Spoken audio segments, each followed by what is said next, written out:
नमस्कार, मैं हूं अरुण कुमार और आप देख रहे हैं खबरों में आजकल। सबसे पहले मुख्य समाचार। नहाय खाए के साथ शुरू हुआ सूर्योपासना का 4 दिवसीय अनुष्ठान छठ व्रत। व्रत को लेकर जहानाबाद के बाजारों में उमड़ी भीड़। सूप, दौरा, नारियल की लोग कर रहे हैं खरीदारी। व्रतियों की सुविधा देने के लिए ठाकुरवाड़ी घाट की हो रही है सफाई। लगाए जाएंगे सीसीटीवी कैमरे। हाई अलर्ट को लेकर चौकस है जहानाबाद रेल थाने की पुलिस। प्लेटफॉर्म पर और ट्रेनों में चलाया जा रहा है तलाशी अभियान।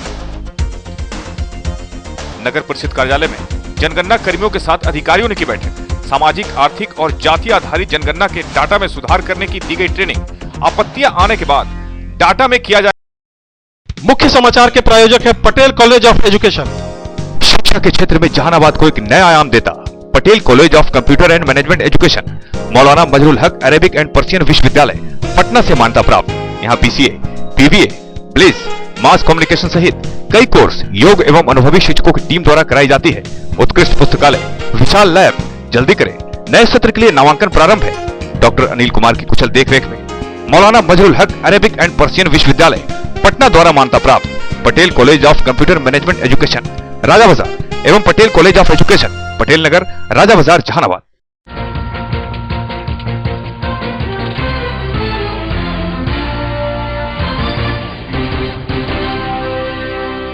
ब्रेक के बाद स्वागत है आपका। अब खबरें विस्तार से।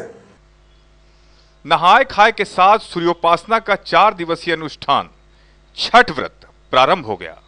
व्रतियों ने अनुष्ठान के पहले दिन पवित्र जलाशयों और घरों में स्नान किया और पवित्रता के साथ बनाए गए चावल, चने की दाल और कद्दू की सब्जी प्रसाद स्वरूप ग्रहण किया। छठ व्रत को लेकर जहानाबाद में चहल पहल काफी बढ़ गई है। शहर के बाजारों में छठ व्रती और श्रद्धालुओं की भारी भीड़ उमड़ रही है। सूप, दौरा, पूजा का सामान, नारियल और फल से दुकानें सजी हुई है। शहर के अलावा ग्रामीण क्षेत्र से आए लोग इन सामानों की खरीदारी कर रहे हैं। 4 दिवसीय छठ व्रत के दूसरे दिन यानी गुरुवार को व्रती खरना करेंगे। तीसरे दिन शुक्रवार को डूबते सूर्य को अर्घ्य दिया जाएगा और अंतिम दिन यानी शनिवार को उगते सूर्य को अर्घ्य दिया जाएगा और नमन करने के बाद व्रती पारण कर छठ व्रत को पूर्ण करेंगे।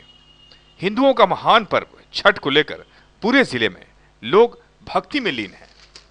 इधर व्रतियों और श्रद्धालुओं को कोई परेशानी न हो, इसे लेकर नगर परिषद के अधिकारी और कर्मचारी सजग हैं। छठ घाटों की पुरजोर सफाई की जा रही है। जहानाबाद में सबसे अधिक भीड़ ठाकुरवाड़ी संगम पर लगती है। इस कारण नगर परिषद के द्वारा घाटों की सफाई की जा रही है। संगम के पूरब, पश्चिम और दक्षिण तीनों घाटों पर अर्घ्य दिए जाते हैं। इन घाटों पर सफाई के अलावा रोशनी और सुरक्षा के प्रबंध भी किए जा रहे हैं। व्रतियों को स्नान करने के बाद वस्त्र बदलने के लिए घाट पर ही बांस की घेराबंदी कर कक्ष बनाया जा रहा है। सुरक्षा के लिहाजन सीसीटीवी कैमरे भी लगाए जा रहे हैं। उधर सोहिया घाट पर भी सफाई और रोशनी के प्रबंध किए जा रहे हैं। चंदन मिश्रा, आजकल के लिए। पिछले वर्ष की भांति इस वर्ष भी जल का कोई अभाव नहीं है। पानी का प्राकृतिक जो भंडारण है वो सही स्थिति में है और सफाई की जहाँ तक बात है तो पूरा नगर परिषद कर्मी सफाई में हाथ तल्लीन है। जोर शोर से सफाई का कार्य चल रहा है और उम्मीद करते हैं कि ये छठ के पर्व पर हम लोग युद्ध स्तर पर सफाई का अंतिम अंजाम तक पहुँचाएँगे। घाट की साफ सफाई के संदर्भ में हमारे नगर परिषद क्षेत्र में मुख्य रूप से 4 जगहों पर घाट पर, नदी के किनारे और तालाब के किनारे मुख्य रूप से होता है, जिसमें सबसे पहला है संगम घाट, है ना, जो आपका संगम घाट ठाकुरबाड़ी में पड़ता है। उधर गौलक्ष्मी है तो उसकी सफाई की व्यवस्था हो रही है और बहुत अच्छे ढंग से वहाँ, क्योंकि काफ़ी मात्रा में व्रती लोग रहते हैं और वहाँ सफाई होती है और हर एक साल होती है, इस साल भी हो रही है। और आप देखेंगे कि रोशनी की व्यवस्था, सफाई की व्यवस्था, प्रचुर मात्रा में सुरक्षा की व्यवस्था की गई है। वहाँ जिला प्रशासन के द्वारा सीसीटीवी कैमरा भी लगेगा और मार्केटिंग भी होगा। व्रतियों को स्नान के बाद जो कपड़ा बदलने के लिए टेम्पररी जो वहाँ हम लोग घर टाइप का, रूम टाइप का बना रहे हैं, इसलिए किसी तरह के व्रती को कोई असुविधा नहीं होगी।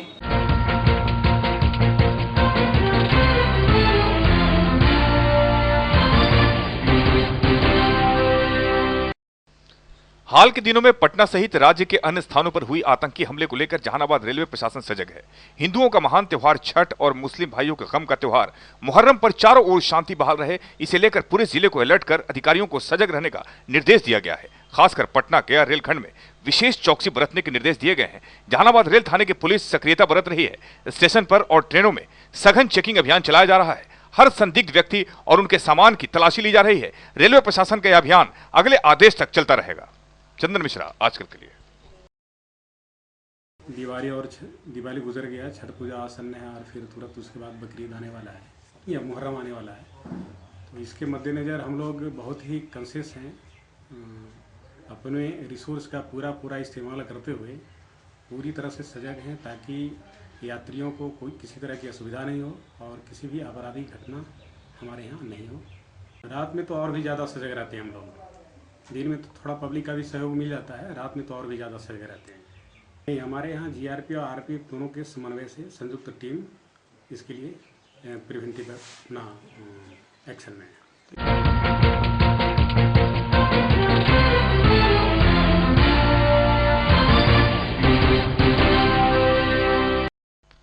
जहानाबाद नगर परिषद कार्यालय में अधिकारियों ने जनगणना कर्मियों के साथ बैठक की और इन्हें प्रशिक्षण दिया। कुछ दिनों पूर्व सामाजिक, आर्थिक और जाति आधारित जनगणना के कार्य पूरे हुए थे।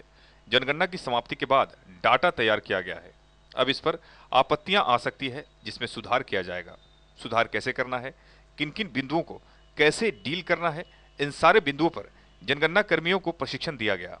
इस प्रशिक्षण में नगर परिषद के कार्यपालक पदाधिकारी कुबेर चंद्र सिंह और सिटी मैनेजर राजीव कुमार ने जनगणना कर्मियों को आपत्तियों में सुधार करने के तरीके बताया। चंदन मिश्रा, आजकल के लिए। ये प्रशिक्षण चल रहा है कि मेरा वर्क जो हुआ था सामाजिक, आर्थिक और जातीय जनगणना में, और जो वर्क होकर के हम लोग उसका जो तैयार किए हैं डाटा, तो डाटा बेस को तैयार करके अब उस पर बहुत से ऑब्जेक्शन आए। लोगों के लिए पब्लिकेशन हो जाएगा 12 तारीख को, इसी 12 को, और इसके बाद जो ऑब्जेक्शन आएगा तो ऑब्जेक्शन को अमिट करने के लिए है ना जो कार्रवाई की जाएगी कि किसी का घर, कोई परिवार छूटे नहीं, उसी के संदर्भ में क्या क्या करना है इन लोगों को, इनुमरेटर लोग को प्रशिक्षण दिया जा रहा है।